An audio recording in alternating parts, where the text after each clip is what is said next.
நீ எதுவாக நினைக்கிறாயோ அதுவாகவே ஆகிறாய் என்ற விவேகானந்தரின் வாய்மொழிக்கேற்ப முயற்சிகளால் முழுநிலவு அடைய இன்னல்கள் பல கடந்து இறுக்கமான சூழ்நிலையில் படிப்பே தன் பேராயுதம் என்று போற்றும் உலகில் பல மனிதர்கள் மத்தியில் பண்பாய் படித்து அதில் சிறந்து அவை மகிழ கல்வி விருது பெற வருகை புரிந்திருக்கும் அன்பு தம்பி தங்கைகளுக்கும் அந்த பொக்கிஷங்களை தரணிக்கு காண்பித்த பெற்றோர் பெருமக்களுக்கும் வழியென நினைக்கும் எந்த கல்லும் சிலையாகாது என்ற கூற்றிற்கேற்ப பல சிற்பங்களை செதுக்கி கொடுத்த ஆசிரிய பெருமக்களுக்கும் நல்லதோர் நிகழ்வை நாளும் போற்றும் வகையில் சிறப்பிக்க வருகை புரிந்திருக்கும் சிறப்பு விருந்தினர்கள் உங்கள் அனைவருக்கும் சிவகுமார் கல்வி அறக்கட்டளை சார்பாகவும் அகரம் அறக்கட்டளை சார்பாகவும் வணக்கத்தை தெரிவித்துக் கொள்கிறோம்.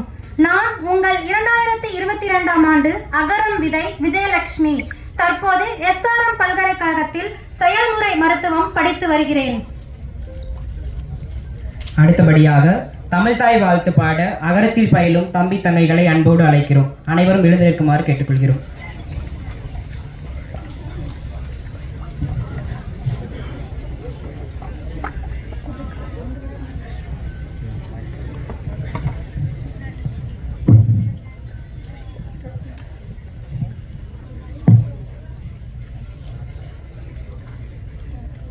நீராறும் கடலொடுத்த நிலமடந்த கெழிலொழுகும் சீராறும் வதனமன திகழ் பரந்த கண்டமிதில் தெக்கணமும் அதிசிறந்த திராவிடர் திருநாடும் தெக்க சிறு திரை முதலும் தரிதனவும் திலகமுமே அத்திலக வாசனை போல் அனைத்துலகும் இன்பமுற எத்திசையும் புகழ் மணக்க இருந்த பெரும் தமிழனகே தமிழனகே உன் சீரிழமை திறம் இயந்து செயல் மறந்து வாழ்த்துதுமே வாழ்த்துதுமே வாழ்த்துதுமே.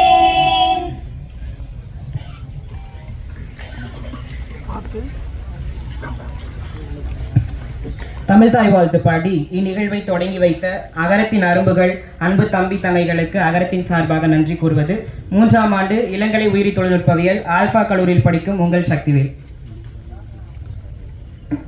அடுத்ததாக நாங்கள் கற்றதையும் பெற்றதையும் எல்லோருக்கும் பகிர்ந்து அளிப்போம் என்ற அகரத்தின் உறுதிமொழிக்கேற்ப இயங்கிக் கொண்டிருக்கும் அகரம் முன்னாள் மாணவர்கள் சங்கத்தின் உறுப்பினர்களான விளைந்த விதைகளை விழா மேடைக்கு அழைக்கிறோம்.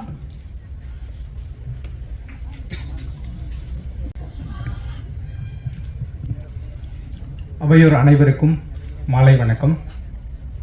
Sri Sivakumar educational and charitable ட்ரஸ்டின் 45வது பரிசளிப்பு விழாவிற்கு வந்திருக்கும் திரு சிவகுமார் ஐயா அவர்களுக்கும் திரு ஞானி ஐயா அவர்களுக்கும் திரு மாயா ஐயா அவர்களுக்கும் சூர்யா அண்ணா அவர்களுக்கும் கார்த்தி அண்ணா அவர்களுக்கும் மாலை வணக்கம். அண்ட் மிகப்பெரிய என்னோட வெல்கமை வந்துட்டு உங்களுக்கு சொல்லணும்னு ஆசைப்படுறேன். கல்வியே எங்கள் ஆயுதம், கல்வியே எங்கள் கேடயம், கல்வியே எங்கள் சமூக பாதுகாப்பு. இது வெறும் வாக்கியம் இல்லை, எங்களோட வாழ்வாதாரம். நான் மனோஜ்குமார், அகரத்தின் 2015ஆம் ஆண்டு விதை, BE மெக்கானிக்கல் இன்ஜினியரிங் முடிச்சுட்டு இப்போது ஃபோர்டில் டிசைன் இன்ஜினியராக ஒரு பாஸ்ட் 5 இயர்ஸாக ஒர்க் பண்ணிக்கிட்டு இருக்கேன்.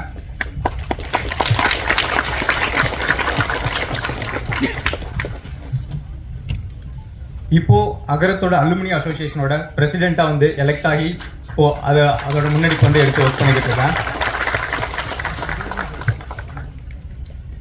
இந்த அகரம் அலுமினி அசோசியேஷன் எதுக்காக ஃபோன் பண்ணோம்னா, லைக் இது என்னன்னா பேசிக்கலி லைக் எங்களோட அலுமினிஸ் எல்லாருமே ஒரே கூட்டமைப்பில் இருந்து எங்களால் முடிஞ்ச முன்னெடுப்புகளை நம்ம அலுமினிஸ்க்கும் நம்ம அகரமுக்கும் நம்ம சமூகத்துக்கும் எந்த விதத்தில் கொண்டு போகலாம் அப்படின்ற ஒரு பேசிக்கான ஐடியாஸில் தான் இந்த அசோசியேஷன் வந்து ஃபார்ம் பண்ணி ஒர்க் பண்ணிக்கிட்டு இருக்கோம்.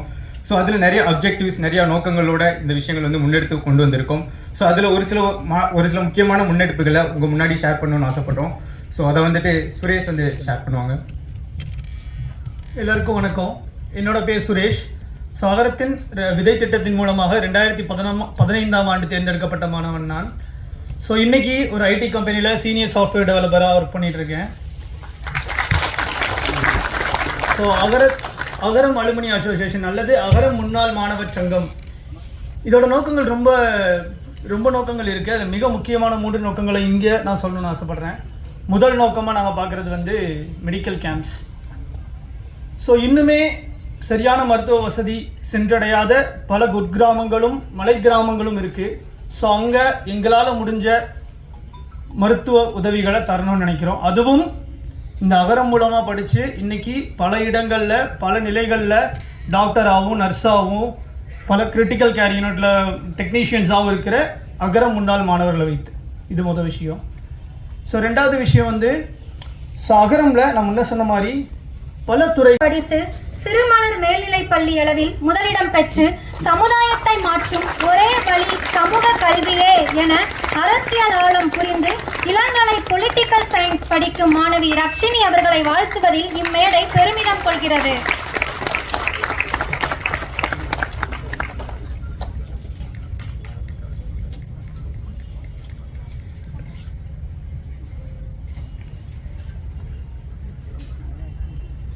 அடுத்ததாக சத்யபிரியா. பெற்றோர்கள் இருவரும் மாற்றுத்திறனாளி. தமக்கு பிறந்த பெண் குழந்தையும் கண் தெரியவில்லை என்று விட்டுவிடாமல் படிக்க வைத்து அக்குழந்தையை நன்கு படிக்க வைத்து 12ஆம் வகுப்பில் புவியியலில் 100% வாங்கியுள்ளார். கண்ணால் உலகை பார்க்க முடியவில்லை என்றாலும் படிப்பால் உலகை தன்வசம் ஆக்கியவள் சத்யபிரியா. இப்பொழுது எத்திராஜ் மகளிர் கல்லூரியில் இளங்கலை ஆங்கிலம் பயின்று வருகிறார். அவர்களை வரவேற்பதில் பெருமகிழ்ச்சி அடைகிறோம்.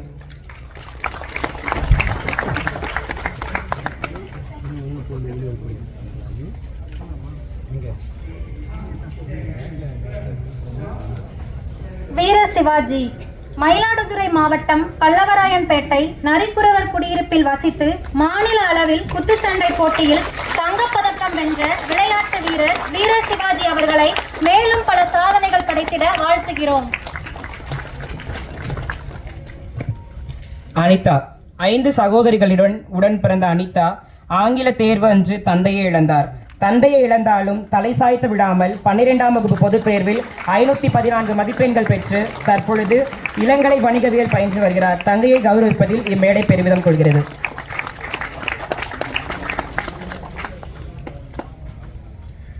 அபிராமி. தந்தையோ உடனில்லை, தாயோ மாற்றுத்திறனாளி, தமையனோ துணிக்கடையில் பகுதி நேர தொழிலாளி. இன்னல்கள் பல இருந்தாலும் இறுதி மூச்சாய் கல்வி எனும் காற்றை சுவாசித்து 12ஆம் வகுப்பில் 566 மதிப்பெண் பெற்று தற்போது இளங்கலை வணிகவியல் பயிலும் மாணவி. விக்ரமசிங்கபுரத்தில் இருந்து விளையாட்டு பிரிவில் மாநில அளவிலான கைப்பந்து போட்டியில் பரிசு பெற்றுள்ளார். வாழ்த்துக்கள் தங்கையே. பார்த்தசாரதி.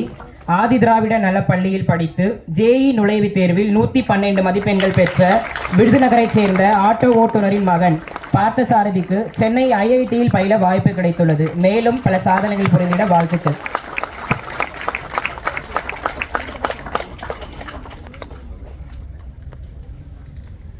சிவசக்தி. கோவில்பட்டி அரசு மகளிர் மேல்நிலைப் பள்ளியில் 12ஆம் வகுப்பு படித்து 547 மதிப்பெண் பெற்று இளங்கலை வணிகவியல் படித்துக் கொண்டிருக்கும் மாணவி. தந்தையை இழந்து தாயாரின் அரவணைப்பில் இளங்கலை படிக்க வந்திருக்கும் முத்து நகரத்து சிற்பி சிவசக்தி அவர்களுக்கு வாழ்த்துக்கள். பவதாரணி. சிவகங்கை சீமையின் மானாமதுரை இலங்கை தமிழர் மறுவாழ்வு மையத்தில் வண்ணப்பூச்சி தொழில் செய்யும் கூலி தொழிலாளியின் மகள். கல்வி வளம் தேடி வட்டமிட்ட வண்ணத்து பூச்சி இவள். தற்பொழுது இளங்கலை வணிகவியல் பயின்று வருகிறாள். வாழ்த்துக்கள் தங்கையே.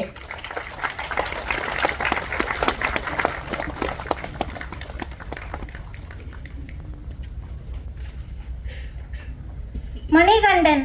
கல்வியை மட்டும் கருத்தில் கொண்டு தந்தை இல்லாத சூழ்நிலையிலும் அம்மாவின் உழைப்பில் மட்டும் வளர்ந்து 12ஆம் வகுப்பில் 426 மதிப்பெண்கள் எடுத்து விழுப்புரம் அரசு கலை கல்லூரியில் இளங்கலை வணிகவியல் சேர்ந்துள்ள மாணவன் மணிகண்டன் அவர்களை அரங்கம் சார்பாக வாழ்த்துகிறோம்.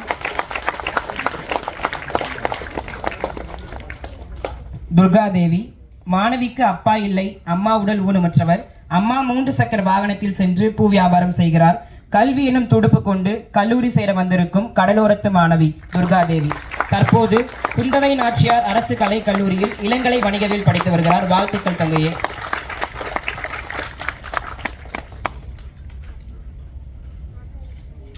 வீரமணி.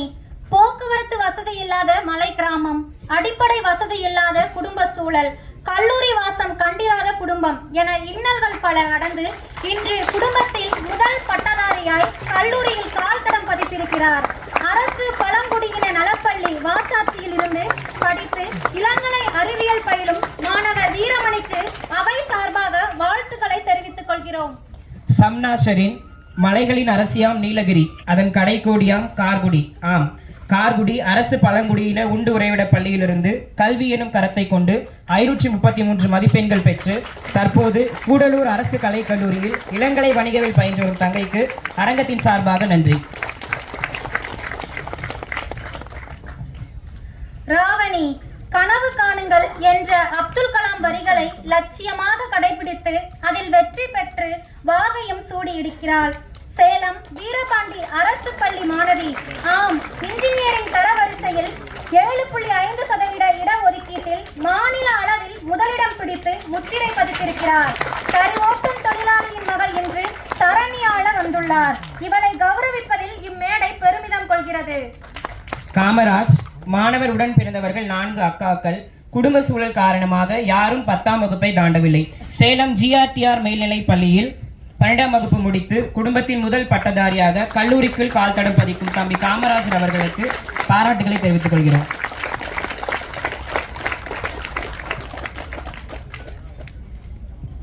சுமையா பானு, அரசு பழனி பெண்கள் மேல்நிலை பள்ளியில் படித்த மாற்றுத்திறனாளி மாணவி இவள். ஒரு கண் மற்றும் ஒரு சிறுநீரகத்துடன் உயிர் பிழைத்த மாணவி. தான் 12ஆம் வகுப்பு படிக்கும் பொழுது இதய சிகிச்சை நடைபெற்று வந்த நிலையிலும் தன் விடாமுயற்சியால் 540 மதிப்பெண்கள் பெற்று சாதனை படைத்த மாணவி சுமையா பானு அவர்களுக்கு பாராட்டுகளை தெரிவித்துக் கொள்கிறோம்.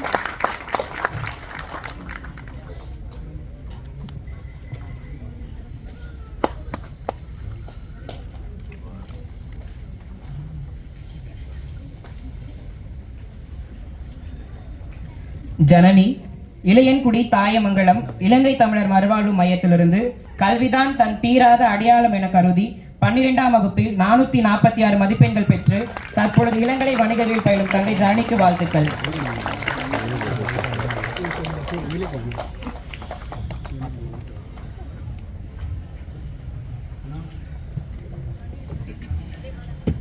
யாதும் ஊரே யாவரும் கேளீர் என்ற கூற்றிற்கேற்ப 2024ஆம் ஆண்டு அகரம் விதை திட்டத்தின் மூலமாக பல்வேறு மாநிலங்களைச் சேர்ந்த மாணவர்கள் தேர்ந்தெடுக்கப்பட்டு கல்வி பயின்று வருகிறார்கள். அவற்றில் மணிப்பூரைச் சேர்ந்த மாணவி கோல்ஹெண்ட்,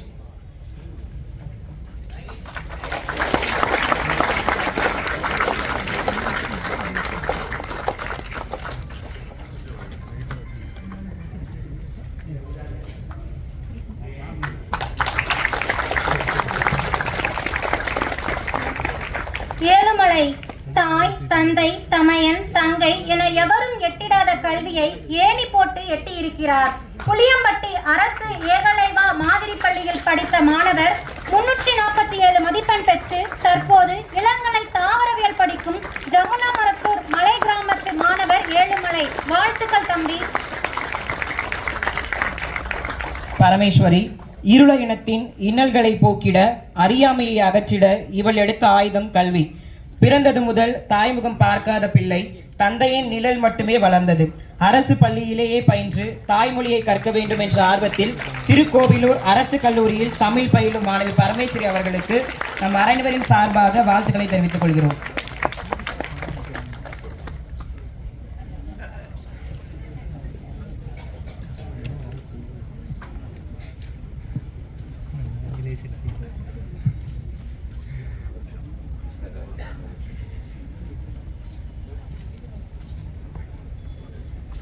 மணிவேல், வேலூர் மாவட்டத்தில் பிறந்த இவர் தாய் தந்தை இருவரையும் இழந்த நிலையில் அக்காவின் உதவியால் மதுரை ஜி கள்ளுப்பட்டியில் தனது பள்ளி படிப்பை முடித்து இன்று சென்னை மாகாணத்தில் உள்ள தனியார் கல்லூரியில் பயின்று வருகிறார். அவரை அவை சார்பாக வாழ்த்துகிறோம். பிரியதர்ஷினி, பன்ருட்டி அரசு உதவி பெறும் பள்ளியில் படித்து 12ஆம் வகுப்பில் 416 மதிப்பெண்கள் பெற்று இளங்கலை கணினி அறிவியல் பயிலும் மாணவி பிரியதர்ஷினிக்கு வாழ்த்துக்கள்.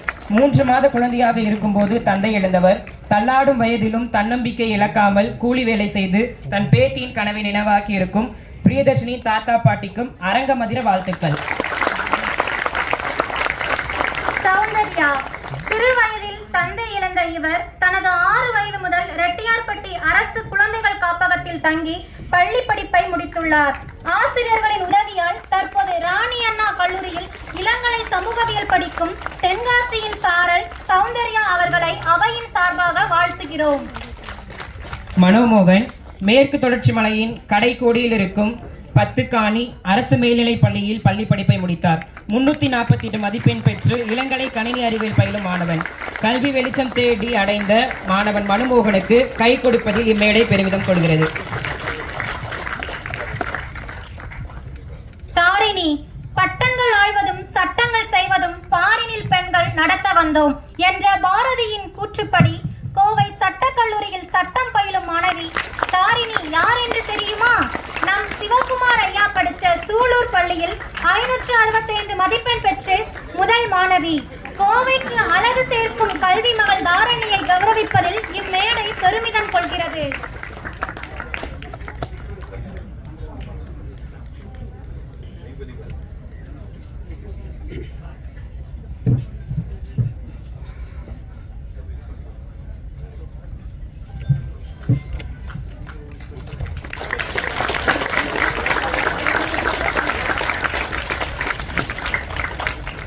கௌரி.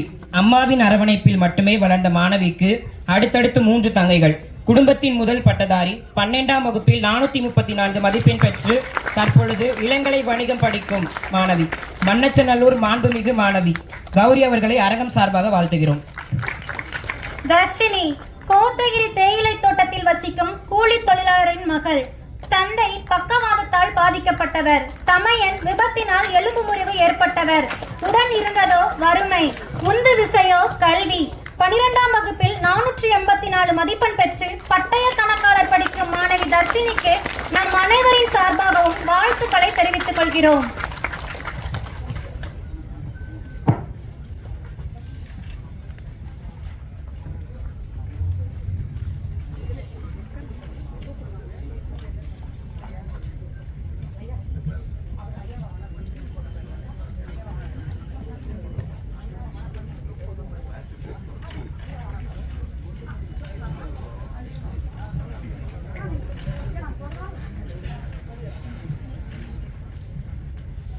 அடுத்தபடியாக ஓவிய உலகின் பீஷ்மர். தமிழ் பத்திரிகை உலகின் முதல் படக்கதையான ஜமீன்தார் மகன் என்பதற்கு ஓவியம் வரைந்த புகழ் இவரையே சாரும்.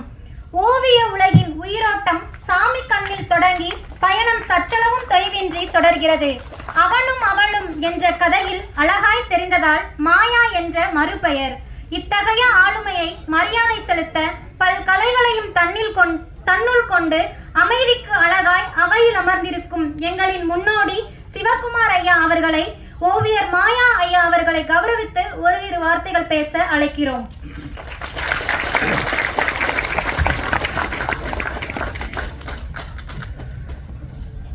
அனைவருக்கும் வணக்கம்.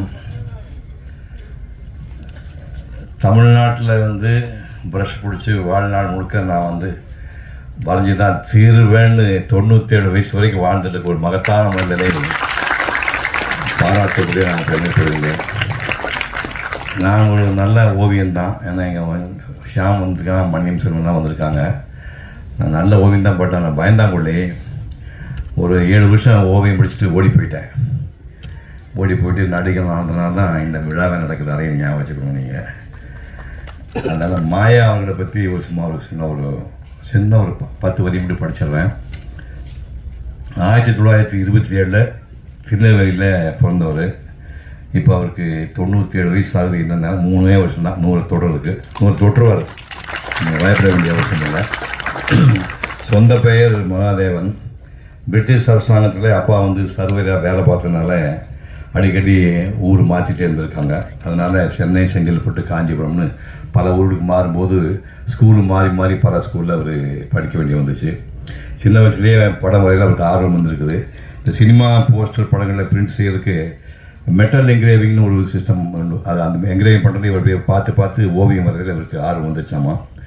பள்ளிக்கூடத்தில் ஸ்டூடெண்ட்ஸும் வாத்தியாரும் இந்த மாதிரி ரெக்கார்டு நோட்டில் அந்த படம் போடுறதுனா அது ரொம்ப கஷ்டம். இப்போ வந்து முதுகுத்தண்டு படமெல்லாம் ஈஸியாக வரைய முடியாது. இவருக்கு வந்து அந்த மாதிரி நிறைய பேருக்கு படம் வரைஞ்சி கொடுத்து காலனா அலையனா சாக்லேட்டு மாதிரி அந்த கால சாக்லேட்டு அது வேத பப்பரம் விட்டு வாங்கி கொடுத்துருப்பாங்க போல இருக்குது. நான் வந்து அதே மாதிரி முதுகுத்தண்டு என் கிளாஸ்மேட்ஸ்க்கெல்லாம் வரைஞ்சி கொடுத்து நான் அந்த மாதிரிலாம் பொருளாக வாங்கியிருக்கேன். அந்த மாதிரி ஸ்கூலில் இவர் பண்ணியிருக்காரு. எஸ்எஸ்எல்சி தேர்வில் இவர் அவுட்டு, நான் தாண்டி வந்துட்டேன். அதனால் மெட்ராஸ் வந்து 7 ஆண்டு ஓவியம் படித்தேன். தோல்வி அடைஞ்சதுனால தான் பிக்சர் போஸ்ட்னு ஒரு சினிமா பத்திரிக்கையில் இவருக்கு வாய்ப்பு கிடைக்குது. அதுக்கப்புறம் வீக்லி மேகசின் போய் ஆனந்த படம் குமுதத்தில் பல ஆண்டுகள் ஓவியராக பணியாற்றார். அதுக்கப்புறம் ஃப்ரீலான்ஸர் ஆகிட்டு குமுதமில் வந்து ஜெயலலிதா அம்மையார் வந்து தொடர் எழுதினாங்க. அதெல்லாம் இந்த ஜென்ரேஷன் தெரியாது. குமுதத்தில் தொடர் வந்து அவங்க ஒரு 30-40 வாரம் எழுதினாங்க. அந்த தொடருக்கு மாயா அவர்கள் ஓவியம் வரைஞ்சனால ஜெயலலிதாவை ஃபோன் பண்ணி கூப்பிட்டு உங்கள் ஓவியங்கள் ரொம்ப பிரமாதம் அம்மாவே பாராட்டி சொன்னாங்க. ஒரு கட்டத்தில் கிளைமாக்ஸ் இருக்குது. இப்படியே உத்து பார்த்து படம் வந்தீங்கன்னா இன்னும் 6 மாதத்துக்குள்ளே டோட்டலாக பிளைண்ட் ஆகிட்டு போகிறீங்க, ஒரு கண் பார்வை போயிட போகுதுன்னு சொன்ன உடனே வீட்டில் உள்ளவங்க 4 பொண்ணுங்க ஒரு பையன் மருமக பேரம் பேத்தி அழுகிறாங்க. இனிமேல் படமாக வர நீ உயிரோடு இருந்தால் போதும் படம் வரையான்னு சொல்லிட்டு 10 ஆண்டுகள் கையை கட்டி போட்டாங்க.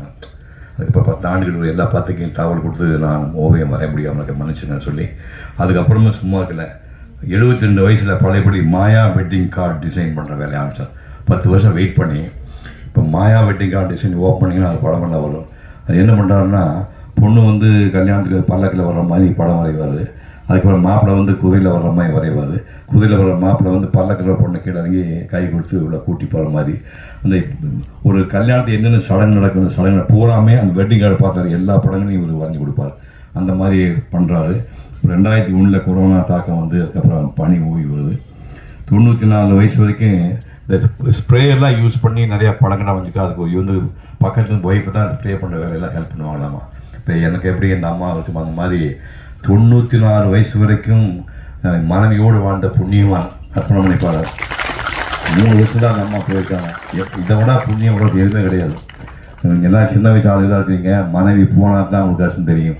தாயோடு அறுசுவை போம், தந்தையோடு கல்வி போம், சேயோடு தாம் பெற்ற செல்வம் போம், ஆய வாழ் உற்றாரோடு போம், உடம்புறப்போடு தோல்வலி போம், பொற்றாலியோடு எவையும் போம்ட்டாங்க. பொண்டாட்டி போனால் சகலம் போயிடும். அது போய் 94 வயசுக்கு புண்ணியவான் மனைவியோடு வாழ்ந்த புண்ணியவான். இருந்தாலும் மகனும் மருமகன் பேரம் பேத்திங்களும் அவங்க நல்லா கவனிச்சுக்கிறாங்க. இப்போ வயசு ஒரு 97. இந்த வயசுலேயும் சொல்கிறாரு எனக்கு கண்ணு நல்லா தெரியுது, இப்போ ஒரு படம் வரைவேன்னு சொல்கிறாரு. இந்த மாதிரி நாள் 100 ஆண்டு கொண்டாட முடியும். இந்த மகத்தான மனிதனை ஓவியோட பீஷ்மலை கௌரவிப்பதிலே நாங்களும் என் குடும்பமும் சந்தோஷப்படுகிறது. நன்றி, வணக்கம்.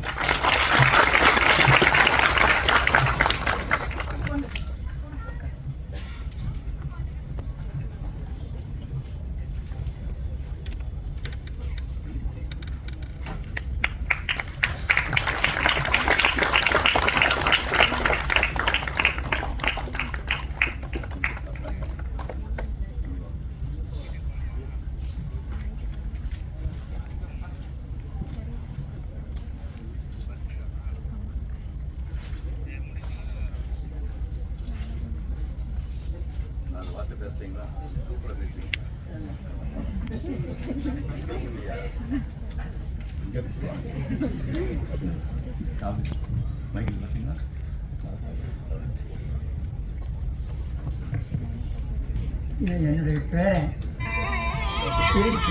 என் மனசில்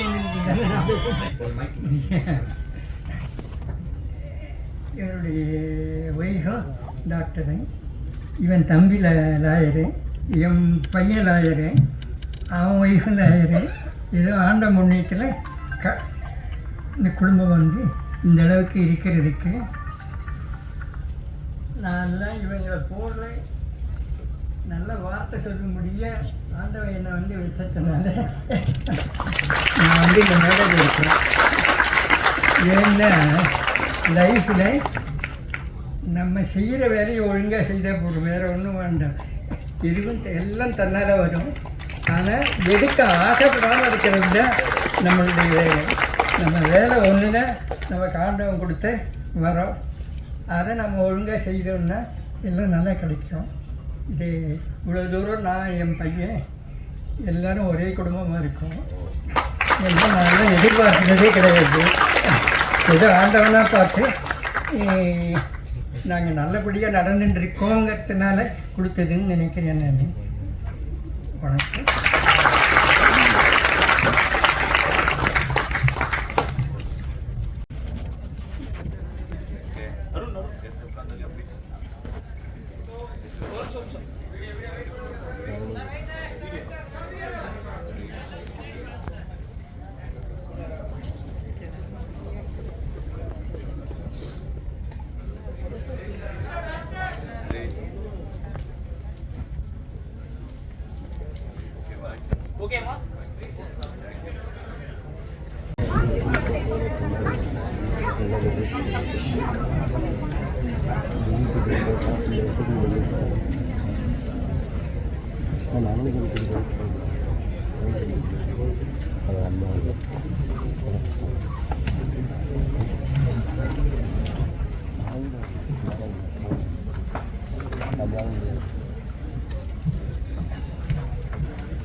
நன்றி.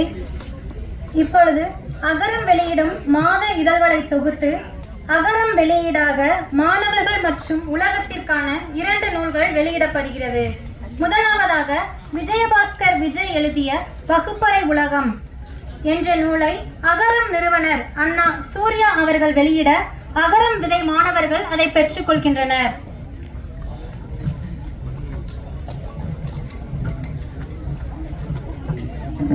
மெக்கானிக்கல் இன்ஜினியராக பணியாற்றி வரும் விஜயபாஸ்கர் விஜய் அவர்கள் அகரம் நடத்தி வரும் யாதும் இதழில் எழுதி வருகிறார்.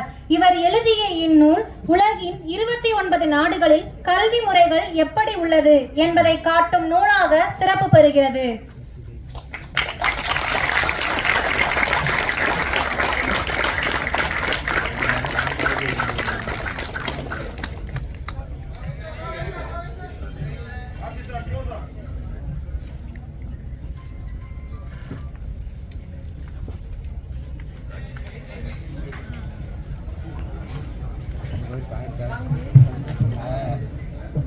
இரண்டாவதாக செந்தில் ஜெகநாதன் எழுதிய கதைகள் பேசும் குழந்தைகள் உழவன் அறக்கட்டளை நிறுவனர் அண்ணா கார்த்தி அவர்கள் வெளியிட அகர மாணவ செல்வங்கள் குழுவாக பெற்றுக்கொள்கின்றனர்.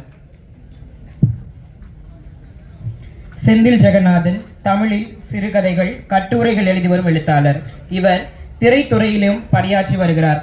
இதயம் இதயத்தோடு பேசுகிற மொழி குழந்தைகளின் மொழி. அந்த குழந்தைகளை புரிந்து கொள்ள இந்நூல் சிறந்த வழிகாட்டியாக இருக்கும்.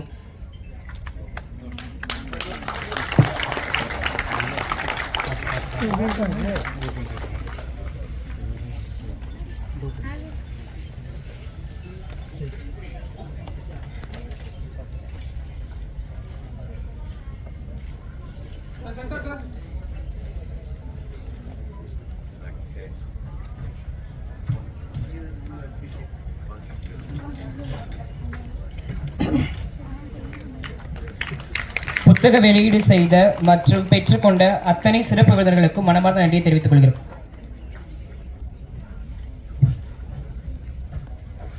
புத்தகத்தின் ஆசிரியர் செந்தில் ஜெகநாதன் புத்தகத்தை பெற்றுக்கொள்கிறார்.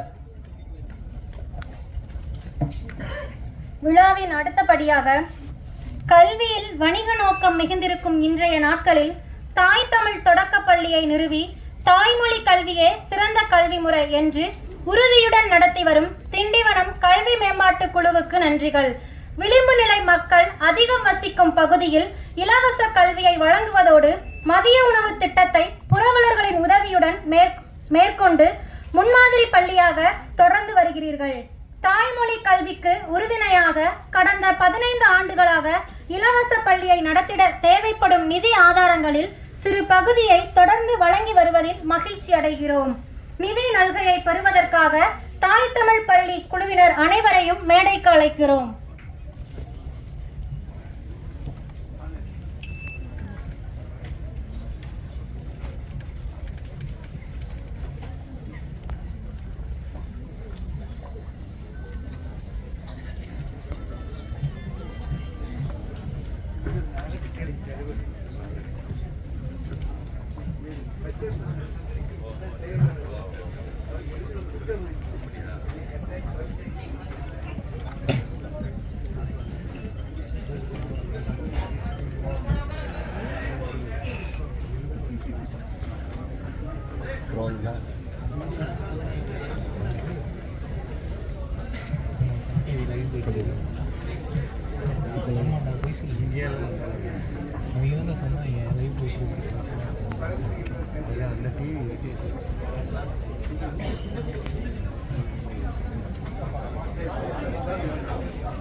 தமிழ் வழி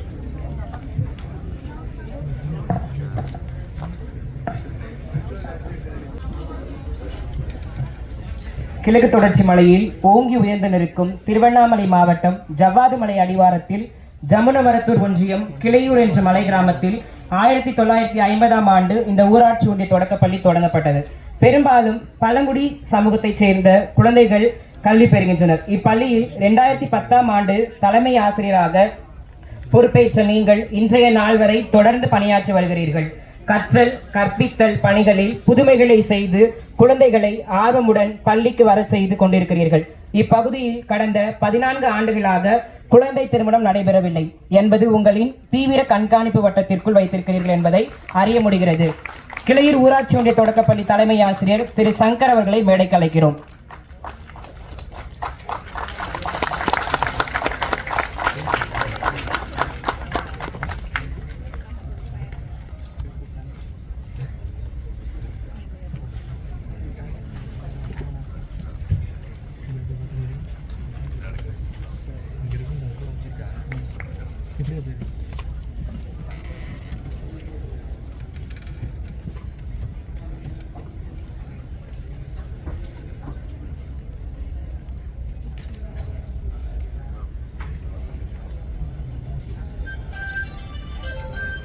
உங்கள் தன்னலமில்லாத பணியை அங்கீகரிக்கும் வகையில் ஸ்ரீ சிவகுமார் கல்வி அறக்கட்டளையின் 45வது ஆண்டு விழா மேடையில் உங்களை கௌரவிப்பதில் நாங்கள் பெருமை கொள்கிறோம். அடுத்ததாக, தொடக்கப்பள்ளியில் பணியாற்றினாலும் தான் பணியாற்றும் பள்ளி அமைந்திருக்கும் பகுதியை சேர்ந்த சுற்றுவட்டார கிராம பகுதிகளில் பள்ளி கல்விக்கு பிறகாக உயர்கல்விக்கு செல்லும் குழந்தைகள் மிக குறைவாக இருப்பதை உணர்ந்து அவர்களின் உயர்கல்வி வாய்ப்பிற்காக தொடர்ந்து முயற்சித்து வருகிறீர்கள். பெண் பிள்ளைகளின் கல்வி இடைநிறுத்தம் பள்ளி அளவிலேயே தொடங்கிவிடும் சூழலில் +2 முடித்த மாணவர்களை உயர்கல்விக்கு கொண்டு சேர்ப்பதில் உங்கள் அசாத்திய முயற்சிகளை கண்டு நெகிழ்கிறோம். ஊராட்சி ஒன்றிய தொடக்கப்பள்ளி கே. கம்மாளப்பட்டி தலைமை ஆசிரியர் திரு பிரகாஷ் அவர்களை மேடைக்கு அழைக்கிறோம்.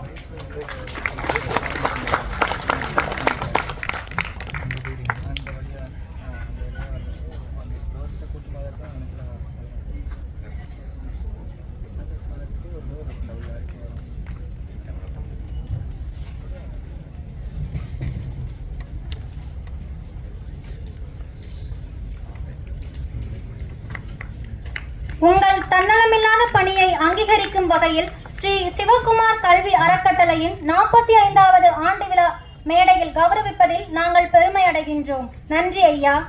அடுத்தபடியாக, தகரமாய் திரிந்தவர்களை தங்கமாய் மாற்றியது சிகரமாய் உயர்ந்து நிற்கும் அகரமெனும் அன்புமலை. இவ்விழாவில் பங்கு பெற்ற ஒரு சில மாணவர்களை அவர்களுடைய அனுபவங்களை பகிர்ந்து கொள்ளுமாறு கேட்டுக்கொள்கிறோம். முதலாவதாக சத்யபிரியா தங்கையை பேச அழைக்கிறோம்.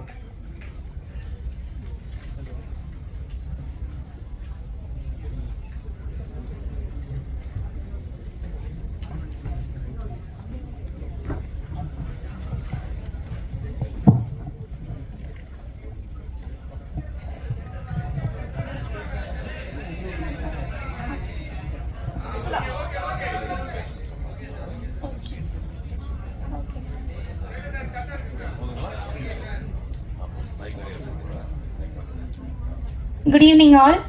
My name is Sathyapriya. நான் மதுரையிலேருந்து வந்திருக்கேன். நான் எத்திராஜ் காலேஜில் பிஏ இங்கிலீஷ் லிட்ரேச்சர் படிக்கிறேன். என்னோடய அம்மா அப்பா 2 பேருமே பிளைண்டு, நானும் பிளைண்டு. நான் வந்து Chennai little flower convent higher secondary school for the visually இம்பேர்டில் படிச்சிருக்கேன்.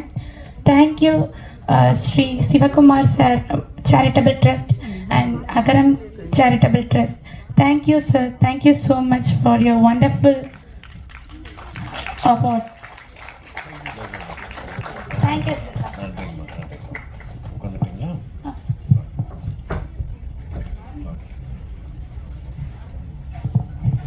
அடுத்தபடியாக தங்கை கோழி என்றே அழைக்கிறோம்.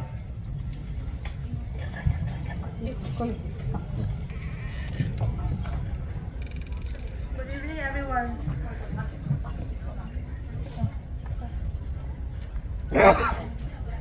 Good evening, everyone. My name is Koli Hatibgen. I'm from Manipur. Tonight, I would like to share something about Manipur. As my state has been under a war since 2023, there is a lot of violence and suffering all the time. I belong to the Kukizo tribes and we are all suffering a lot. If not for this violence, I would have been studying in the college in Manipur itself. I'm grateful to be studying here, but many students from Manipur have dropped out of their schools and college. They can't afford an education. They can't even live a normal life. Thousands are in relief camps, not being able to afford even basic food. I'm praying for peace to return to Manipur as soon as possible. I hope this war ends soon, so that the future of many students like me is not lost. Please pray for us. I'm thankful for this opportunity. Thank you so much. அடுத்தபடியாக தங்கை தாரிணியை அழைக்கிறோம். Good evening எல்லாருக்கும். நான் வந்து என் பேர் Tharini, girls ஸ்கூலில் படித்தேன். இப்போ வந்து பிஏ எல்எல்பி கோயம்புத்தூர் லா காலேஜில் படிக்கிறேன். இதுக்கு வந்து அகரம் ஃபவுண்டேஷனும் சிவகுமார் சாரோட சேரிட்டபிள் ட்ரஸ்ட்டும் எனக்கு வந்து ஃபுல்லாக ஹெல்ப் பண்ணுறாங்க. அதுக்கு வந்து ரொம்ப தேங்க்ஸ் சொல்லிக்கிறேன். நான் கண்டிப்பாக 5 இயர்ஸ் கழிச்சு உங்கள் கூட சேர்ந்து எல்லாருக்கும் இதே மாதிரி சர்வீஸ் பண்ணுவேன். கண்டிப்பாக சொல்கிறேன். தேங்க்யூ எல்லாருக்கும். தேங்க்யூ. மாணவர்களை தொடர்ந்து பெற்றோர்களை பேச அழைக்கிறோம். பெற்றோர் நௌஷத் அவர்களை மேடை அழைக்கிறோம். நௌஷத்.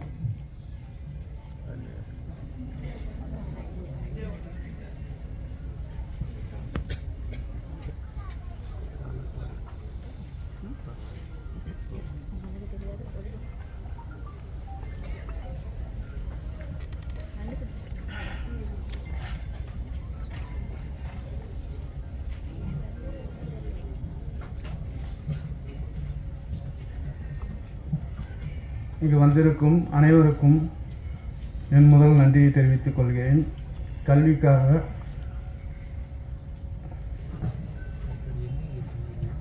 உதவி செய்யும் திரு சிவகுமார் ஐயா அவர்களுக்கு என்னுடைய மிக்க நன்றி.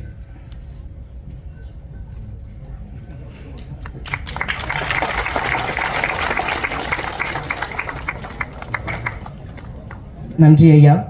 இந்த அரங்கையும் எங்கள் உள்ளங்களையும் உணர்ச்சிகளால் உறைய வைத்த மாணவர்களுக்கும் அவர்களின் பெற்றோர்களுக்கும் எங்களின் மனமார்ந்த நன்றிகளை தெரிவித்துக் கொள்கிறோம்.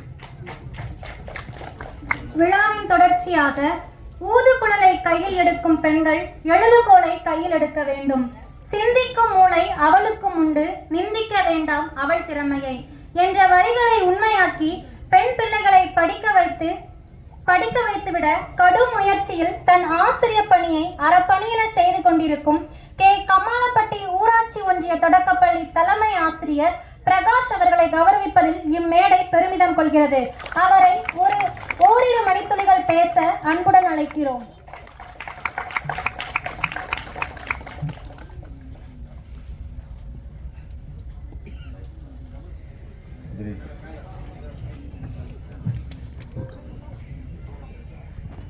தொடர்ந்து 44 ஆண்டுகள்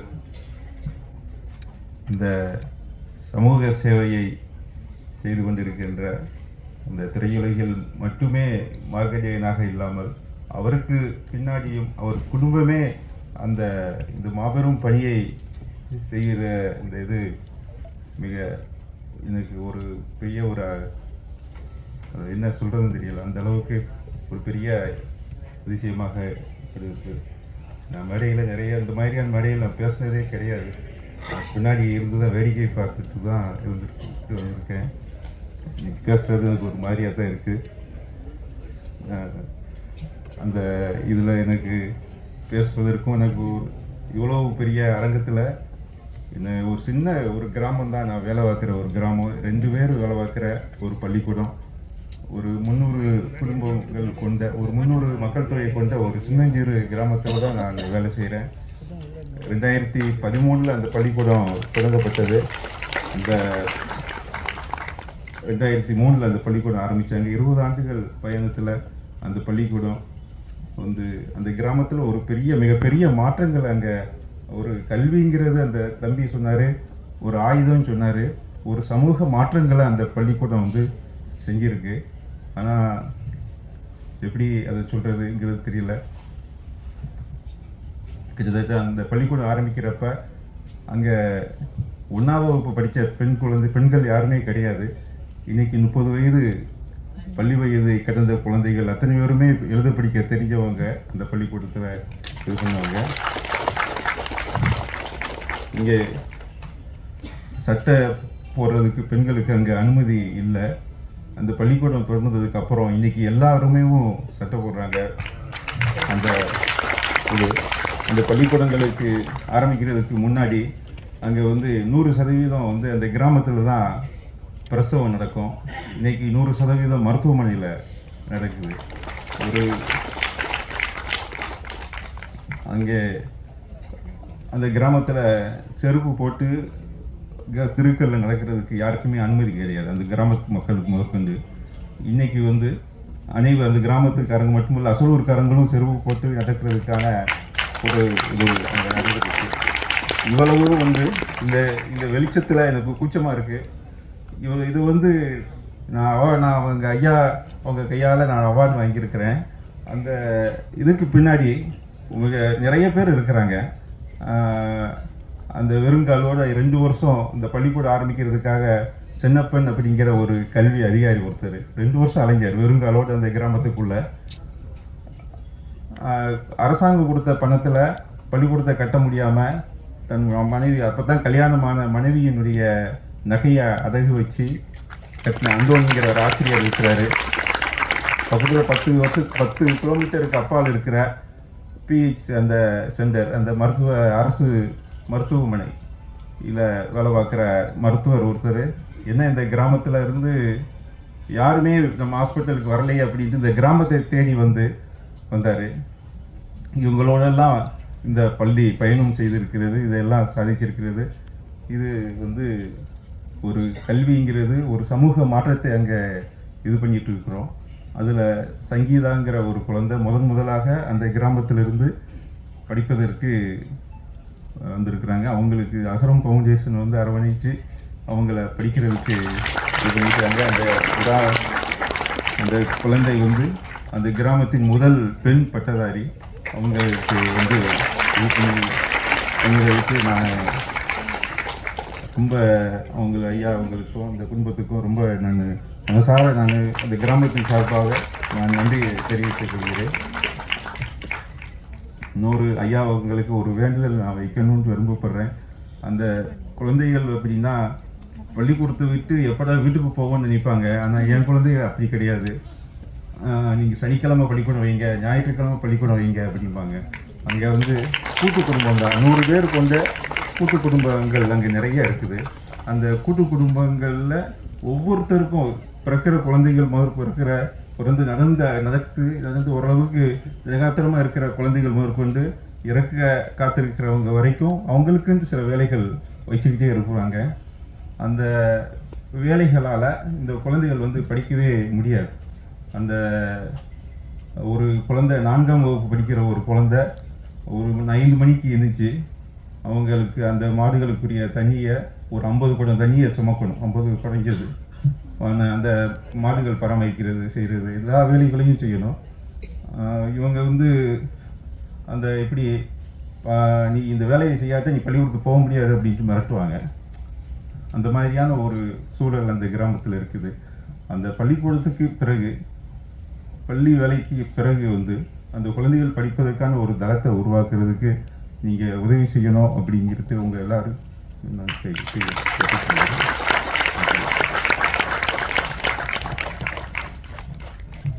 வார்த்தைகளால் வர்ணிக்க முடியவில்லை உங்கள் வாழ்நாள் சாதனைகளை எல்லாம். ஆசிரிய பணியே அறப்பணி என ஐயா அவர்கள் செய்த பணிகளை நாம் காதார கேட்டு மகிழ்ந்தோம். அப்பள்ளியின் மாணவி சங்கீதா தற்பொழுது சென்னை செங்கல்பட்டு மருத்துவக் கல்லூரியில் பிசியோதெரப்பி பயின்று வருகிறார் என்பதை மகிழ்வோடு தெரிவித்துக் கொள்கிறேன்.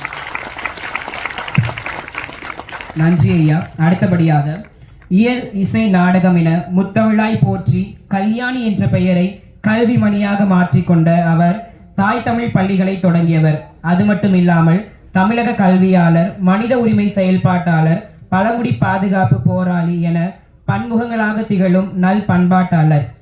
அகரம் தொடங்கிய காலத்திலிருந்து நம்முடன் பயணித்து வருகிறார். கற்போம் கற்பிப்போம் என்பதற்கு எடுத்துக்காட்டாக விளங்கிய கல்விமணி கல்யாணி ஐயா அவர்களை சிறப்புரை வழங்க அழைக்கிறோம்.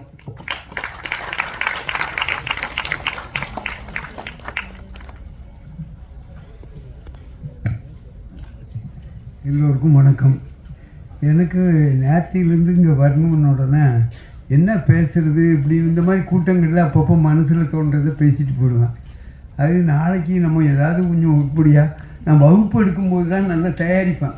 பாடத்தை நல்லா படிச்சுட்டு வகுப்பில் போய் எடுக்கிறது அதுதான் பழக்கம். கூட்டங்கள் எல்லாம் பேசுறதுக்கு அந்த தயாரிப்பு இருக்காது. ஆனால் நேற்று என்ன நினச்சேன்னாக்கா, இல்லை அங்கே அகரம் வாலண்டியர்ஸ்லாம் இருக்காங்க, கல்வியாளர்கள், அவங்களுக்கு ஏதோ நம்ம கருத்தை சொல்லி ஆகணும் அப்படிங்கிறதுக்காக உட்காந்து ஏதாவது குறிப்பு எடுக்கணுங்கிறதுக்காக ஒரு முயற்சி பண்ணேன். அதுவே இன்றைக்கி முழுக்க எனக்கு குழப்பத்தில் இருக்குது. எதை எப்படி சொல்கிறது, எப்படி சொன்னால் சரியாக இருக்கும் அப்படிங்கிறதுக்காக. அதனால் நீங்கள் எல்லோரும் முதல்ல அந்த ஒரு டென்ஷனாக இருக்கிறீங்க பாருங்கள், அதை இருக்கக்கூடாது. முதல்ல நீங்கள் ஃப்ரீ ஆகிடணும். ஏதோ இங்கே வந்து ஒரு பெரிய பெரிய கருத்துக்கள்லாம் சொல்ல போகிறாரு அப்படின்னு நீங்கள் நினச்சிங்கன்னா அது நல்லா இருக்காது. ஏதோ நம்ம கூட வந்து ஏதோ சில கருத்துக்களை சொல்லாருங்கிற அளவில் மட்டும் இருந்தால் போதும்னு நினைக்கிறேன். முதல்ல இந்த சிவகுமார் கல்வி அறக்கட்டளை ஒரு 45 வருஷம் எல்லாருமே சொன்னாங்க. அதுக்கப்புறம் அகரம் ஃபவுண்டேஷன் இது, அதில் வழிகாட்டிகள் இது எல்லா பாடங்களும் இருக்குது. அதனால் இப்போ ஒவ்வொரு தலைவர்களையும் எப்படிடா பாராட்டி பேசுகிறதுனே ஒவ்வொரு கூட்டங்கள்லேயும் அவங்கவுங்க கட்சி தலைவரை போட்டி போட்டு பாராட்டி பேசுவாங்க. அப்போ நம்ம எப்படிடா பாராட்டலாம் அப்படின்னு நினச்சேன். அந்த இது ஒரு வழிகாட்டி பல்கலைக்கழகம் அப்படின்னு சொல்கிறாங்க. ஏன் நம்ம இப்படி ஒரு பேர் வச்சா என்ன? இதில் வழிகாட்டி அந்த மாணவர்களுக்கு பல்வேறு விதமான வழிகாட்டுதல்கள், எல்லா பாடமும் இருக்குது. ஒரு பல்கலைக்கழகம் தான் எல்லா பாடமும் இருக்கும். அதே மாதிரி எல்லா பாடங்கள் படிக்கிற மாணவர்களுக்கும் வழிகாட்டுகிறார்கள். எங்கெங்கேருந்து வர மாணவர்களுக்கு எங்கே இடம் இருக்குது, அங்கே இருக்குது, இங்கே அவ்வளவு வேலைகள் இந்த வாலண்டியர்ஸ் எப்படி தான் செய்கிறாங்கன்னு தெரியல. அதுக்கு வந்து அதை வந்து நிறுவனர் வந்து இந்த பல்கலைக்கழகத்தின் நிறுவனர் வந்து நம்ம ஒரு சிவகுமார் ஐயா அவர்கள், அவங்க தான் இதை நிறுவியிருக்காங்க இந்த பல்கலைக்கழகத்தை. அதுக்கு அடுத்தால இதுக்கு ஒரு துணைவேந்தர்னு ஒருத்தர் இருக்கு. துணைவேந்தர்னாவே பிரச்சனை தான், அது வேறு அங்கே ஒரு பக்கம். இங்கே இதுக்கு துணைவேந்தர் தான் நம்ம இவர் ஐயா நடிகர் சூர்யா அவர்கள் இதுக்கு துணைவேந்தராக இருக்கிறாங்க. பதிவாளர்கள் இருக்கணும், ஒரு ரிஜிஸ்டார்னு அதெல்லாம் வந்து பார்க்கணும். அதுதான் ஜெயிச்சுட்டு இருக்காங்க. அதுக்கப்புறம் பேராசிரியர்கள், துணை பேராசிரியர்கள், இதெல்லாம் தான் வாலண்டியர்ஸ். எல்லாம் நீங்கள்லாம் அதுக்கு பேராசிரியர்களாக இருந்து இதெல்லாம் நிர்வகிச்சுட்டு வரீங்க. அதனால் இதை நான் சொல்கிறது மிகைப்படுத்துறதுன்னு இல்லை, அது ஒரு கட்டணமில்லா பல்கலைக்கழகம். இந்த மாதிரி பணியை யார் செய்யணும்? இது தமிழகத்திலும் சரி உலகத்திலும் சரி இப்படி ஒரு முன்மாதிரி வேலை எங்கேயும் கிடையாது. இதுதான் ஒன்று. நிறைய பேர் உதவி செய்கிறாங்க, நான் இல்லைன்னு சொல்லலை. ஆனால் அவங்க வேலை கிடைக்கிற வரைக்கும் அவங்க என்ன இது பண்ணணும், எப்படி பண்ணணும் அதுங்கிறதுலாம். அதை விட நான் அமெரிக்கன் காலேஜில் படித்தேன், அது ரொம்ப பெருமையாக எப்பவும் சொல்லுவேன். அவர் ஞானவர் வந்திருக்கார், அவர் என்கிட்ட பேட்டியெல்லாம் எடுத்தவர். அது அமெரிக்கன் காலேஜில் அதில் அந்த motto of the college is not to produce result but to produce man அப்படின்னு போட்டிருப்பாங்க. மனுஷனை உருவாக்குறது தான் இந்த கல்லூரி நோக்கம் முடியும். அதனால் அகரம் இந்த மனிதர்களை உருவாக்கணும்.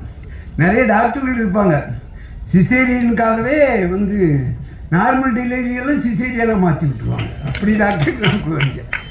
ரோடு போடணும், இன்ஜினியர் அது எப்படி முக்காஞ்சி ஜல்லி போடுற இடத்துலலாம் சக்கை கொண்டு போட்டு ஒருத்தர் இது பண்ணி போகணும். அப்படி இன்ஜினியர் நமக்கு ஒன்றும் தேவையில்லை. அப்போ அவர் மனிதர்களை உருவாக்கணும் அப்படிங்கிறதுல அந்த அடிப்படையில் அகரம் ஃபவுண்டேஷன் வந்து மனிதர்களை உருவாக்கிக்கிட்டு இருக்கு. அது மாதிரி நல்ல இது நிறைய குடும்பங்களில் மாற்றம் இதெல்லாம் செஞ்சிகிட்ருக்கு. இதில் வந்து பயணிக்கிறதுக்கு வாய்ப்பு எனக்கு ஏற்படுத்தி கொடுத்த ஞானவேல் அவங்களுக்கு தான். ஏன்னா அது அவருக்கு முன்னால் என்னை பற்றி பேட்டியில் எடுத்து கொஞ்சம் புத்தகங்கள் எழுதியிருந்தார். அதை வச்சு எனக்கு அந்த வாய்ப்பு கிடைச்சிது. அதை நான் ரொம்ப பெருமையாக கருதுகிறேன் அகரத்தில். ஏன்னா எங்கேயாவது போனாக்கா அகரத்தில் ஒரு மாணவர் பார்த்தாருன்னா உடனே அகரத்தில் வாலண்டியர்ஸ் இல்லைன்னா இந்த அகரம்னு சொன்னாவே நமக்கு ஒரு மரியாதை இருக்குது. இந்த இதில் போய்ட்டு வந்து ஏதோ பத்திரிகை செய்தி ஆமாம் உங்களை அகரத்தில் பார்த்தேன்னு அப்படிங்கிறாங்க. அது எனக்கு வந்து ரொம்ப மரியாதை கொடுக்குற ஒரு விஷயமா இருக்குது. அதுக்கு அடுத்தால எதை சொல்கிறது, இந்த தாய் தமிழ் பள்ளியை பற்றி சொல்லணும். நாங்கள் அங்கே போராட்டம்லாம் பண்ணி இந்த அது வந்து 1/8/2024 வெள்ளி விழா ஆண்டு வருது. வெள்ளி விழா அதை நம்ம பெருமையாக சொல்லணும். இந்த பள்ளியை ஆரம்பித்தோம். அந்த பள்ளி ஒரு பள்ளி வளர்ச்சி எப்படி இருக்குன்னா 1/8/2006 ஆகும்போது 21 குழந்தைகள், 2005 101, 2010 143, 2015 195, 2019 213, 2024 265 மாணவர்கள். இன்னொன்று சொல்கிறேன், தமிழகத்தில் ஒரு செய்தி இதோட சேர்த்து சொன்னேன். நான் புத்தகங்களை படிச்சுக்க மாட்டேன். நம்ம சிவகுமார் சார் மாதிரி அவர் நிறைய புத்தகங்கள் வாசிப்பார். இன்னைக்கு கூட புத்தகம் கொடுத்துருக்கேன். நம்ம துறைக்குன்னு என்ன இது பச்சையப்பா சார்கிட்ட செயலாளர் எழுதின புத்தகம். ஐயா அவர்கள் கட்டாயம் படிக்கணும். நான் புத்தகம் பத்திரிகைகள் படிப்பேன். அந்த பத்திரிகையில் உள்ள செய்தி என்னென்னாக்கா, அண்மையில் இந்த காலை உணவு திட்டம், இந்த திட்டம்லாம் வந்திருக்குல்ல, அதில் இந்த புள்ளி விவரங்களை கொடுத்துருந்தாங்க. தமிழகத்தில் சராசரியாக அரசு பள்ளி, அரசு உதவி பெறும் பள்ளிகளில் படிக்கிற மாணவர்களுடைய எண்ணிக்கை அதில் வந்து கணக்கு போட்டு பார்த்தேன். எவ்வளவுனாக்கா 59 பேர். தமிழகத்தில் ஒரு 1லேருந்து 5 வரைக்கும் படிக்கிற மாணவருடைய எண்ணிக்கை சராசரி 59. ஆனால் தாய் தமிழ் பள்ளியில் 8 வரைக்கும் இருக்குது. ஆனால் 1 to 5 வரைக்கும் நம்ம பார்த்தோம்னா 147 பேர் படிக்கிறாங்க. அது தமிழகத்தினுடைய சராசரியை காட்டிலும் 2 மடங்கு, கிட்டத்தட்ட 3 மடங்கு இருக்குது. அந்த அளவுக்கு அந்த பள்ளி இன்றைக்கி வளர்ச்சி அடைஞ்சிருக்குன்னா அதுக்கு அகரம் முக்கியமான காரணம். ஏன் முக்கியமான காரணம்னு சொல்கிறேன்னா, அரசாங்கம் வந்து இவங்களுக்கு சம்பளம்லாம் ஒன்றும் கொடுக்கல, ஆசிரியர் சம்பளம்லாம் கொடுக்கல. அந்த சம்பளத்துக்கெல்லாம் மாதம் அவங்களுடைய உதவி இருக்குது. கட்டடம், இன்றைக்கி தாய் தமிழ் பள்ளியில் போய் பார்த்தீங்கன்னாக்கா கட்டட வசதி, ஒரு பள்ளிக்கூடத்தை பார்த்தா கட்டடம் கம்பீரமாக இருக்கணும், அதுக்கு இடம் இருக்கணும். சும்மா ஒரு குடிசை மாதிரி இப்படி வச்சுருவோம். பையன் அந்த பள்ளியில் படித்தேன்னு பெருமையாக வழியாக பேசணும். அப்படி அந்த கட்டிடத்தில் அந்த தோற்றம் வருவதற்கு இதுவரைக்கும் 35 லட்சத்துக்கு மேலே கொடுத்து அந்த பள்ளிக்கூடத்துக்கு உள்கட்டமைப்பு, அந்த உள்கட்டமைப்பு அது மாதிரி நிறைய பேர் உதவி செஞ்சுருக்காங்க.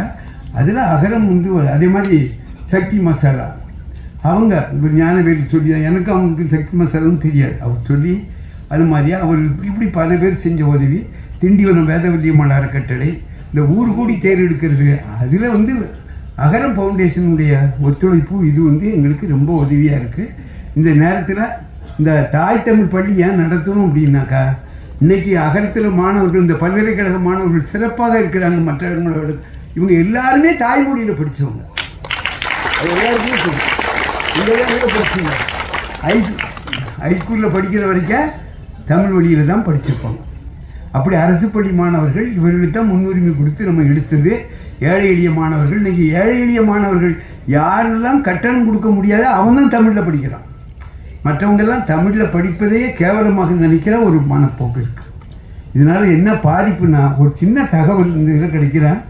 அது 2001-2 தமிழகத்தில் உள்ள ஒரு அரசு தொடக்கப்பள்ளி இல்லைன்னா உதவி பெறும் பள்ளியில் சராசரியாக நீங்கள் எடுத்துக்கொண்டால் 128 மாணவர்கள் ஒரு பள்ளியில் படிச்சிருக்காங்க.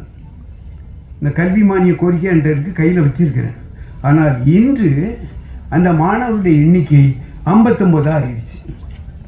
அப்படின்னா என்ன அர்த்தம்? அவ்வளோ பள்ளிகள்லையும் எல்லாரும் அப்போ 40 லட்சம் மாணவர்கள் அரசு பள்ளி, அரசு உதவி பெறும் பள்ளிகளில் 40 லட்சம் மாணவர்கள் படிச்சிருக்காங்க. இன்றைக்கி 20 லட்சம் மாணவர்கள் தான் படிக்கிறாங்க. பாதியாக குறைஞ்சிருக்கு. இந்த பாதியாக குறைகிறதுக்கு என்ன காரணம்னா, தமிழில் படித்தா எதிர்காலம் கிடையாது, தாய்மொழியில் படித்தா எதிர்காலம் கிடையாது அப்படிங்கிற. என் பேத்தி எங்கள் பள்ளியில் தான் முதல்ல படித்தா, அப்போ பாலிடெக்னிக்கில் லெக்சராக இருக்கிறார். நிறைய தமிழில் படித்தவங்க இன்றைக்கி அகரத்தில் உள்ளவங்கெல்லாம் தாய்மொழியில் படித்தால் நல்ல எதிர்காலம் இருப்பதற்கு அகரமே ஒரு முன்னுதாரணம். அகரத்தில் உள்ளவங்க எல்லாருமே தாய்மொழியில் படித்தவங்க. தாய்மொழியில் படித்தா நீ எது வேணாலும் பண்ண முடியும். அதனால் இந்த நேரத்தில் அரசாங்கத்துக்கு நம்ம வைக்கிற கோரிக்கை, எங்கள் மாதிரி தாய் தமிழ் பள்ளி மாதிரி உள்ள பள்ளிகளுக்கு அரசாங்கம் நிதி உதவி கொடுக்கணும். பெரிய காசு ஒன்றும் கிடையாது, ஒரு 10 கோடி கூட வராது.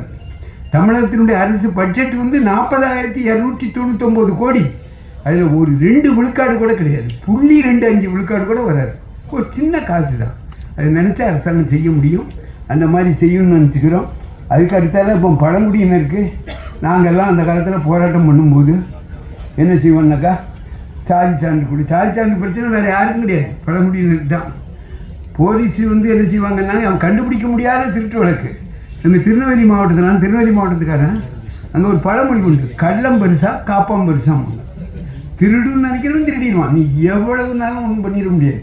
அதை அப்போ கண்டுபிடிக்க முடியாத திருட்டு வழக்கை நம்ம போலீஸ் ஒன்றும் கண்டுபிடிச்சிட முடியுமா எல்லா வழக்கையும்? அப்போ கண்டுபிடிக்க முடியாத திருட்டு வழக்கை என்ன பண்ணுவாங்கன்னா, இருளரை பிடிச்சி அவனை இது பண்ணிடுவாங்க. அந்த மாதிரி பாதிப்பு. அதே மாதிரி சாதி சான்று, இப்படி பல பிரச்சனைகள் இருந்தது. நாங்கள் ஊர்வலம் அது இதெல்லாம் போய் இதெல்லாம் பண்ணுவோம். அதெல்லாம் பண்ணி அதிகாரிகள் கண்டுக்குவாங்க, கண்டுக்காமல் இருப்பாங்க, அப்படிலாம் இருந்தது. இந்த ஜெய்பீம் படம் வந்தது பாருங்க, அந்த ஜெய்பீம் படத்தை, அது மட்டும் இல்லை, வெறும் ஜெய்பீம் படமாக மட்டும் இல்லாமல் அதில் அவரே நடித்தார். அவர் நடித்ததுனால அந்த ஒரு ஸ்டார் வேல்யூன்னு அது இருக்குது படத்தை. அதே படத்தில் வேறு யாரும் நடித்தார், நம்ம சந்துரு சாருடைய நீதிபதி சந்துரு, அவர் தான் என்னை பாதுகாத்தவர். இல்லைன்னா இந்த வீரப்பன் பிரச்சனையில் என்னை உள்ளே போட்டு நெய்ய பொடிச்சு என்னை காலி பண்ணியிருப்பாங்க போலீஸ். அவர் பாதுகாத்தது அவர் சந்துரு சார் தான். இந்த வழக்கெல்லாம் ஆடி அந்த இதில் நடித்து அவ்வளோ நடிச்சதை பற்றி சொல்ல வேண்டியதில்லை, அவ்வளோ பிரமாதமாக இருந்தது. ஏன்னா அவர் சந்துரு சாரோட நான் நெருங்கி பழகினவன், என்னுடைய வழக்கெல்லாம் நான் நடத்தினவர். அதனால் அந்த இதில் நடித்து அந்த படம் போச்சுது பாருங்கள் ஓடிடி தளத்தில், உலகம் முழுக்க அந்த பிரச்சனை தெரிஞ்சு போச்சு. இப்போ நாங்கள் அதிகாரிகளை போய் தேடி போய் மனு கொடுக்கறது போக உடனே போய் ஐயா தான் அந்த படத்தை பார்த்தாங்க. பார்த்தது அவங்க முதலமைச்சர் குடும்பத்தோடு வந்து பார்த்த உடனே கரெக்டாக ஒரு 2 வாரத்தில் உடனே எது போட்டாங்க, ஒரு வானை போட்டு அதிகாரிகள்லாம் இருளர் குடியிருப்பு நோக்கி எங்கே இருக்காங்க, தேடி வந்து அவங்களுக்கு வீடு கட்டுறது எந்த இதுனாலும் நரிக்கிறவர் இருளர். இதுதான் முன்னுரிமை. அப்படி வர்றதுக்கு காரணம் அந்த ஜெய்பீம் படம் தான். சரிங்களா? அதில் வந்து அவங்களே அந்த படத்தை தயாரித்து எடுத்தது வந்து இவங்க போலீஸ் பிரச்சனை அது இதெல்லாம் இருக்குது. அந்த பிரச்சனையை அவ்வளோ ஈஸியாக ஒன்றும் பண்ணிட முடியாதுன்னு உங்களுக்கும் தெரியும், எல்லாத்துக்கும் தெரியும். இருந்தாலும் மொத்தத்தில் முன்னால் மாதிரி பிடிச்சிட்டு போனால் உடனே இப்போ இருளர் போய் ஒரு ஸ்டேஷனில் புகார் கொடுத்தா போலீஸ்காரங்க பயப்பட ஆரம்பிக்கிறாங்க. இது என்ன பிரச்சனை ஆகுமோ, இது என்ன சிக்கல் ஆகுமோ அப்படிங்கிற அளவுக்கு அந்த பிரச்சனையை மாற்றினதுக்கு காரணம் இது ஐயாவுக்கு சொல்லணும். அதோடு அந்த படத்தை தயாரித்தோட 1 கோடி ரூபா எங்கள் பழங்குடியில் உள்ள கல்வி அறக்கட்டளைக்கு ரூபா கொடுத்துருக்காங்க. நாங்கள் அதை வச்சு எங்கள் நாங்கள் பரிசு அளிக்கிறதெல்லாம் வகுப்பில் முதல் மாணவர் அப்படி இருந்தாலும் பரிசு அப்படி தான் கொடுத்து ஆகணும். பள்ளிக்கூடத்துக்கு முதல் மார்க்கு 2 மார்க்கு. ஆனால் நாங்கள் என்ன செய்வோம்னா, எங்களுக்கு கல்வி இதில் பழங்குடியினரில் எழுத்தறிவது ரொம்ப குறைவு. அந்த அடிப்படையில் நாங்கள் என்ன செய்வோம்னாக்கா, 10வது பொதுத் தேர்வு யாரெல்லாம் பாஸ் பண்ணியிருக்கானோ, எவ்வளோ மார்க் எடுத்தாலும் எல்லாத்துக்கும் பரிசு. +2 எவனெல்லாம் பாஸ் பண்ணானோ எல்லாத்துக்கும் பரிசு. பப்ளிக் எக்ஸாம் டிகிரி பாஸ் பண்ணவங்க நம்ம இங்கே வந்திருந்தார் கல்வி அறக்கட்டளையுடைய செயலாளர். போன தீர்மானம் போடும்போது, சார் என்ன சார் நீங்கள், நான் திருநெல்வேலிக்காரன், கொஞ்சம் கஞ்சத்தனம், என்ன சார் நீங்கள் ரொம்ப கஞ்சத்தனம், திருநெல்வேலிக்காரங்க இருந்தால் கஞ்சத்தனம். 10வது பாஸ் வாங்கலாம் 2000 கொடுப்போம் சார், +2 முடித்தவங்களுக்கு 3000 சார், டிகிரி முடித்தவங்களுக்கெல்லாம் 5000 கொடுக்கணும் சார். அப்படியெல்லாம் கொடுப்பதற்கு காரணம் வந்து நீங்கள் கொடுத்த அந்த ஒரு இந்த தேர்தல் சரிங்களா, இந்த ரூபா வச்சுருக்கோம், பத்திரமா வச்சுருக்கோம், ஆடிட்டு இதெல்லாம் வச்சுருக்கோம். அது நிறைய பேர் டிவிலெல்லாம் அது இது போட்டு அது இது பொய் பிரச்சாரம் பண்ணி அது விளம்பரம். விடுதி கட்ட போகிறோம், பழங்குடி இருளர் மாணவர்களுக்கு என்று 2 விடுதி கட்ட போகிறோம். அடுத்தாலும் அந்த விடுதியை நீங்கள் தான் வந்து தொடங்கி வைக்கணும். அந்த விடுதியை அந்த அளவுக்கு அது விரைவாக கட்டி முடிப்போங்கிறத இந்த நேரத்தில் சொல்லிக்கிறேன். அது ஒன்று அந்த தகவலாம் சொல்லிட்டோம். அதுக்கப்புறம் தமிழக அரசுக்கு சில கோரிக்கைகள் இந்த நேரத்தில் சொன்னால் சரியாக இருக்கும்னு நினைக்கிறேன். ஏன்னா அங்கே இப்போ இல்லம் தேடி கல்வி இதிலெல்லாம் நம்ம அகரம் கல்வி அறக்கட்டளையில் உள்ள நம்ம ஜெயஸ்ரீ போன்றவர்கள், சிரிப்பா போன்றவர்கள்லாம் அரசாங்க அதிகாரியோடு நெருக்கமாக இருந்து பணி செஞ்சுட்டு இருக்காங்க. அதனால் இங்கே நான் கோரிக்கை வைக்கிறது அரசாங்கத்துக்கு கோரிக்கை வச்ச மாதிரி தான். அந்த அடிப்படையில்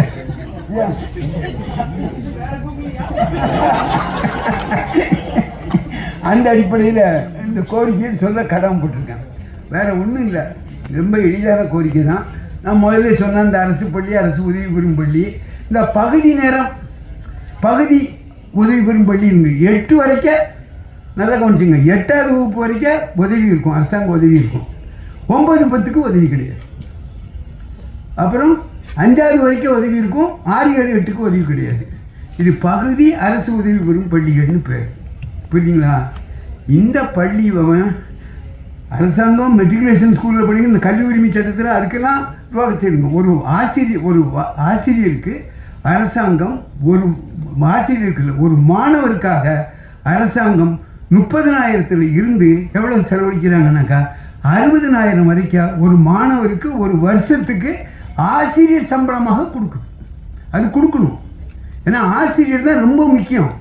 கட்டடம் இல்லாமல் பள்ளி இயங்க முடியும், நூலகம் இல்லாமல் பள்ளி இயங்க முடியும். ஆனால் வாத்தியார் இல்லாமல் பள்ளிக்கூடம் இயங்க முடியாது. வாத்தியாருங்கிறது ரொம்ப முக்கியம். அப்போது 8ஆவது வரைக்கும் படிக்கிற பையனுக்கு என்ன கிடைக்கும்? வாத்தியாருக்கு அவருக்கு அந்த பையனுக்காக 40,000 50,000 செலவழிக்கிற இந்த அரசாங்கம் அவன் 9ஆவது அதே பள்ளியில் படிப்பான், அவனுக்கு கிடையாது. அவனுக்கு அதுக்கு உதவி கிடையாது. அவனுக்கு என்னதுன்னா அவன் அந்த நிர்வாகமே அவங்க அங்கே கொஞ்சம் வசூல் பண்ணி ஒரு 6,000 7,000 அப்படி கொடுக்குறது. இவங்களுக்கெல்லாம் 40,000 50,000 சம்பளம் கிடைக்கும். இதை அரசாங்கம் பரிசீலனை பண்ணணும். அதனால் எல்லாம் அந்த மாணவர்கள் தமிழகத்தில் எவ்வளோ இருக்காங்கன்னா 47,661 மாணவர்கள். அவர்களுக்கு இது செலவு செய்கிறதுக்கு ஒரு 70 கோடி 80 கோடி தான் செலவாகும். தமிழக அரசினுடைய கல்வி பட்ஜெட் 40,299 பள்ளிக்கல்வி பட்ஜெட்டு. அதில் 0.25% தான். 0.25% தான்னா எவ்வளோ குறைஞ்ச அளவு தான். மனசு வச்சா தமிழக முதல்வர் இல்லைன்னா பள்ளிக்கல்வித்துறை மனசு வச்சு அதை செய்யணும் அப்படிங்கிறது இந்த நேரத்தில் சொல்லிக்கிறேன். 1. 2வது, அரசு பள்ளி மாணவர்களுக்கு என்னென்ன சலுகைகள்லாம் கொடுக்கப்படுகிறதோ அது அரசு உதவி பெறும் பள்ளி மாணவர்களுக்கும் கொடுக்கணும். இப்போ காலை உணவு திட்டம் அரசு பள்ளி மாணவர்களுக்கு கொடுக்குறாங்க. அதே இதை இப்போ அண்மையில் 15ஆம் தேதி காமராஜர் அண்ணா பிறந்த நாளா காமராஜர் பிறந்த நாள், ஆப்சன்ட் மைண்டட் ப்ரொஃபஸர் தான், புரியுங்களா? அதனால் அன்னைக்கு கொடுக்கணும்னு விரிவுபடுத்தியிருக்காங்க. வரவேற்கிறோம். ஏன்னா ஒரு ஊரில் அரசு பள்ளி இருந்தால் அங்கே அரசு உதவி பெறும் பள்ளி வராது. இந்த ஊரில் அரசு உதவி பெறும் பள்ளி இருந்தால் அங்கே அரசு பள்ளி வராது. அப்போ அரசு பள்ளியில் படித்தவனுக்கு கிடைக்கும்னா இவன் என்ன பாவம் செஞ்சான்? இவன் இந்த ஊரில் பிறந்து வளர்ந்துருக்கான், அந்த பள்ளியில் தானே படிப்பான். அதனால் அரசு பள்ளியில் படிக்கிறவனுக்கு மருத்துவம் பொறியியலில் 7.5 விழுக்காடு கொடுக்குறாங்க. அதுவே இந்த கமிஷன் என்ன சொன்னாங்கன்னா, அவர் பேர் கலையரசன் குழு அறிக்கை, நாட் லெஸ் தேன் 10%.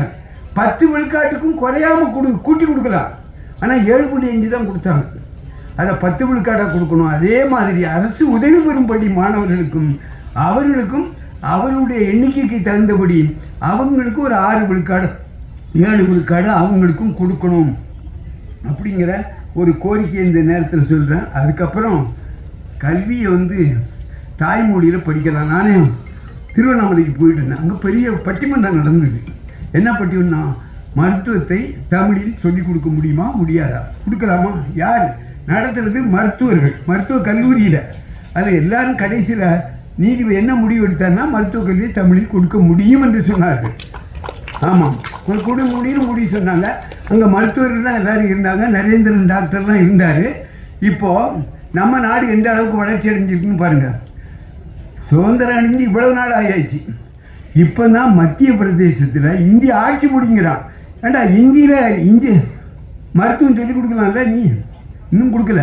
மத்திய பிரதேசத்தில் இந்த வருஷம்தான் ஆரம்பிச்சிருக்கான், சுதந்திரம் கிடைச்சி இவ்வளவு ஆண்டுகளுக்கு பிறகு. ஆனால் ஏற்கனவே இலங்கையில் அங்கே மருத்துவத்தை தமிழில் சொல்லிக் கொடுக்குற ஒரு முயற்சி இருந்திருக்கு. அதனால் தமிழக முதலமைச்சர், தமிழக இவர் சுகாதார அமைச்சரும் அப்படி ஒரு மருத்துவ கல்வியை சென்னையில் அதுக்குன்னு ஒன்று இது போட்டு விரைவிலே நாங்கள் ஆரம்பிச்சிடணும்னு அறிவிச்சிருக்காரு. ஐயா, நீங்கள் கஷ்டப்பட வேண்டாம், ஒவ்வொரு கல்லூரியிலையும் ஒரு பிரிவு தமிழ் பிரிவு ஆரம்பித்தா போதும். நான் அரசு கலைக்கல்லூரியில் பணிபுரிஞ்சவங்க. அங்கே தமிழ் வழி வரும்போது 78 வரும்போது ஒவ்வொரு இதுலேயும் ஒரு பிரிவு ஆரம்பிப்பாங்க. அதை மாதிரி பிரிஞ்சால் நீங்கள் புதுசாக ஒரு கல்லூரி கட்ட வேண்டாம். இருக்கிற கல்லூரியில் ஒரு தமிழ் பிரிவு நீங்கள் ஆரம்பிச்சிங்கன்னா, இதெல்லாம் நான் சொல்லலை, கல்யாணி தமிழ் பற்றில் சொல்லலை, நான் எந்த கல்வி எல்லா கல்வியும் எல்லா மொழியிலும் கொடுக்க முடியும். அப்படி அந்த மாதிரி செஞ்சால் தமிழ்நாட்டில் ஆங்கில மோகம் குறையும், தமிழ் வழி கல்வி இதாகும் அப்படின்னு கூறி ரொம்ப நேரத்தை எடுத்துக்கூடாது.